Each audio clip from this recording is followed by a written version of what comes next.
Glenn Greenwald is an independent journalist. You can find his work on Substack, and we hope that you will. Glenn, thanks so much for coming on.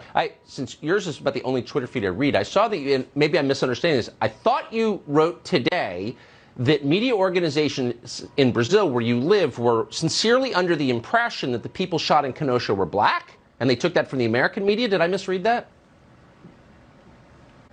No, you did not. That's not just one. The three biggest news outlets in Brazil, not a year ago, but this week, in covering the trial, explicitly stated that the people Kyle Rittenhouse shot were black, and they had to retract it. There wasn't just them. The Independent in the UK did the same thing. One of the leading Dutch papers did the same thing. Obviously, they're watching the American media that deliberately cultivated this false narrative from the start that he was a white supremacist, and so therefore they assumed that he went there and shot black people, which is what you would do if you were a white supremacist. The media misled not just the American public, but the entire world.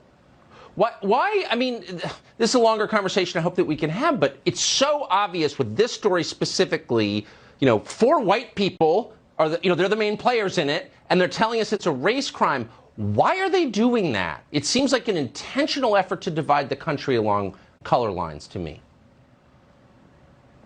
It really is the case that the liberal left in the United States has completely lost the capacity to understand any significant events in the world without seeing things through a prism of race. Everything is racist, everything is white nationalist, everything is white supremacist, everyone with whom they disagree is guilty of all those things. So even in a case where on its face race has nothing to do with it, it's a white person who shot three white people, all of whom did some form of aggression against him, they still end up imposing it because it's the only way they can understand the world. And by doing that, they gain a lot of power. They get people to think they're on the right side of history by always agreeing with them.